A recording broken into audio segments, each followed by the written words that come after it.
The War of the Worlds was released in 1953, directed by George Pal, and was one of the first adaptations of H.G. Wells' classic science fiction story about invaders coming from Mars to Earth. Now, this is a film that is very special to me because as a child it was one of my favourite films. I remember watching that videotape. In fact, I think it was a a recording of the film from television. I remember when the film breaks, like for adverts and stuff. It's one of those films for me.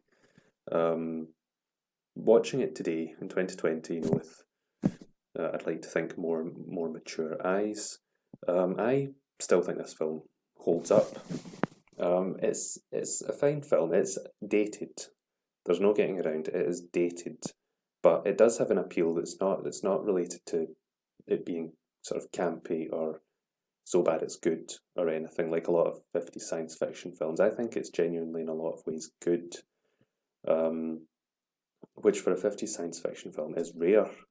And I think possibly the reason for that is because this was one of the first ones. So this came out in 1953. The sort of onslaught of terrible, sort of low budget science fiction films, I think, came after that. So this was quite novel, and I think it's made more with an eye to. I mean, it's not an epic film by any stretch of the imagination. It's under 2 hours, but I think it's made more in the tradition of sort of epic stories from the time. Like a Gone with the Wind or a western or something like that. It feels more like one of those kind of films than a sort of traditional 50s science fiction film. Um, and the film still holds up, I think, and I want to get into that a little bit more, because I watched this alongside the 2005 Tom Cruise version of War of the Worlds, which I'm going to discuss in a review after this, and I made a lot of comparisons between the two in terms of quality and in terms of story, which I thought would be interesting to discuss. Um, so right off the bat, this film it has quite a lot of differences to the book War of the Worlds, which I did read a number of years ago now. It's a short book, but I did read it. Um, and well, the main difference being location is set in California, as opposed to Victorian England. Um, and I don't think that's a problem in and of itself. I know that at this point that annoyed some people, but I think it's actually a fairly timeless story, when you think about it. I think it molds well to whatever time frame it's set in. Um, I think watching it now, I think one of the key things I think is strong with it is the plot. The plot for me has a real energy, a real narrative thrust that I didn't necessarily see in the Tom Cruise version. I mean, this film, uh, it keeps going. There's always a goal to be reached. The characters are constantly moving from one state of mind, if you will, to another. It starts off with the scientists investigating this meteor that's crashed. Then it changes more to the scientists in the military trying to figure out how to deal with this new threat. They look for like scientific solutions. They try to investigate. They try and deduct things, and I find all that really interesting. It's really intriguing. And then the film ends, with all attempts to do that failed, and it's really just the main character played by Jean Barry, just through sheer desperation, is looking to find the woman from earlier in the film, going from she said that she would be in a church. He goes from church to church, and it adds a bit of tension. I mean, the characters are simplistic. They're stereotypical almost, in a way that I guess with older films like this sometimes it's hard to avoid.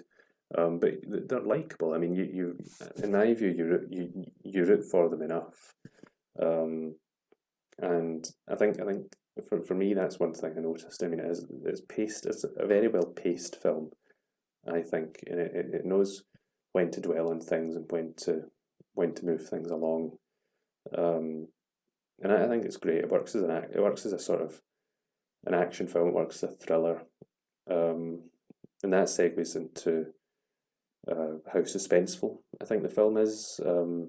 Even today, I mean, a large part of this really has to do with the production design, I think, because I mean some of the scenes do still remain quite suspenseful. I remember finding them suspenseful when I was young, and I could see someone watching it for the first time today still finding some of these scenes suspenseful, particularly the early stuff with the meteor crashing and they don't quite know what it is, and it slowly starts to reveal itself as as the Martians. So it works on those levels. I mentioned the production design. I think that's the thing that, watching the film again today, that really stuck out to me as something very special. I love the design of the the alien spaceships in this. They're very slow, but they're also they carry a degree of menace with them. And I like the sound design as well. That has been compared to like a rattlesnake almost. They make this sort of pulsating, like rattling noise. And I think it all just, for me, I just think it's all great. The look of the film's superb. This was one of the. It wasn't one of the first films in color, but it was one of the first big science fiction films that was in color, and you can tell they definitely wanted to utilize it. I mean, this is a Technicolor film. Speaking from a sort of cinematography perspective, there's lots of greens and oranges and flashes of color. Even the characters are all dressed in, sort of Care Bear colors almost. I mean, it's one of those. It's a film definitely that wants to utilize its look as well as its special effects. Now, it was hailed at the time in 1953 as a special effects marvel. Blew people away. I'm pretty sure it won several awards for it. Watching it today, the special effects are admirable. In a lot of ways, they do not really hold up. And it's a shame because there's things that I noticed this time around that I would have never in a million years noticed when I was watching on videotape, 20 years ago. When you see the alien spaceships come out of the ground, as brilliant as it may look, as much as I admire the production design, there's no denying it. You can 100% see the wires that are suspending these things above the ground. And it's frustrating because you want to get sucked into the scene, but for me, I was thinking, that's just. I mean, you could do remember when George Lucas re-edited the Star Wars films to upgrade special effects pointlessly, in my view, but he did it. I wouldn't be totally dismissive of any attempt to redo this film and just remove those wires, because for me that's just such a shame, because those scenes are great, but the special effects, they are quite dated. The other scene that kind of disappointed me from a special effects perspective, and again something that I only noticed watching on DVD, are the opening scenes. So I gather that the opening scene, it's a great introduction. They talk through all the different planets in the solar system and why the Martians looked there and couldn't go there. And they hired, they really wanted it to be sort of astronomically up to date. They hired astronomy illustrators that had been featured in National Geographic and things to do these paintings of what these other worlds could look like. And I remember as a child being really engrossed by that. I think it's how I memorised the 9 planets as it then was. But yeah, watching it again, the map paintings, for some reason they just look. I don't know if there's better versions out there of this film, maybe like a work print or something. But the paintings, when you're watching it in high definition, it just does not look good. It looks really grainy. And I find it quite sad because I was remembering that as a really good scene in the film, but just it's sadly quite dated.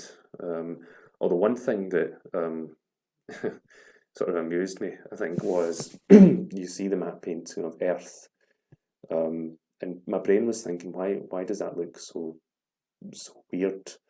But then I had to think this film came out in 1953. And to my knowledge, I don't think there'd ever been a photograph of Earth taken from space in 1953. I think that was late 50s, maybe even early 60s. So that was quite interesting. That kind of amused me, but it made me remember just how old the film is. So yeah, I mean, this film, I really enjoy the plot of it. I think it's riveting. It's a great looking film. mean, it's a film. It's a film of the atomic age. Definitely. I mean, it's definitely a film of its time.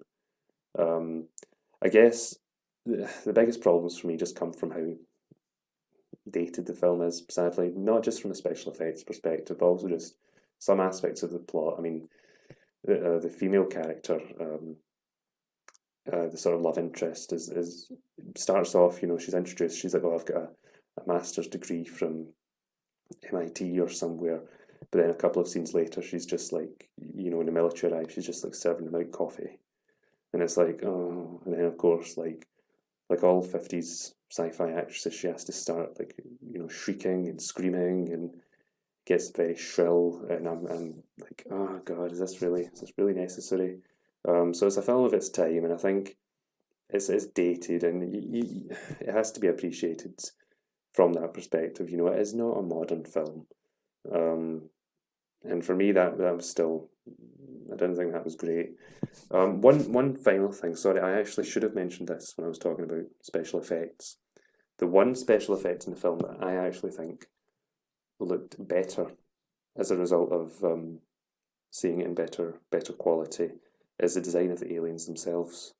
Because I remember from the video tape, the aliens, you only see one in one scene actually, but I remember looking at it and thinking, oh God, that it looks like something made from like paper mache and like bin bags or something. I mean, it looks.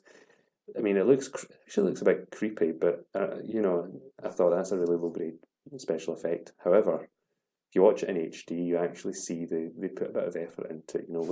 When the light's on it, you can see it's got all these like sort of veins or like weirdly pulsating and stuff. It looks really sort of slimy, and it's like, it's actually quite creepy. It's quite it's like a David Cronenberg creation almost. I mean, it's quite an interesting design, and it's one thing that looks better in the sort of seeing the film in better quality. I just thought that was worth mentioning. So this is a film that is flawed, but I greatly enjoy it. I still enjoy it. I'm pretty sure I always will enjoy it. To my view, it's the best version of War of the Worlds that we've had. I'm going to give it. In fact, I'm feeling generous today. I'm going to give it 75 out of 100, which is a good rating. I think 50s science fiction films, there's only 4 you need to see. Well, more if you like that sort of cheesy, low budget stuff, see more. But I think there's 4 that I would consider good films. This, the 50s version of The Fly, the 50s version of The Thing, and The Day the Earth Stood Still. Most of the 50s science fiction things are just really low budget, really sort of tacky. But those are four films that I actually think have a bit more going on. They're a bit more cerebral. They've got a bit more going on from a filmmaking perspective. The special effects are good for their time. And yeah, I'd check out those 4. Probably chief amongst them, War of the Worlds.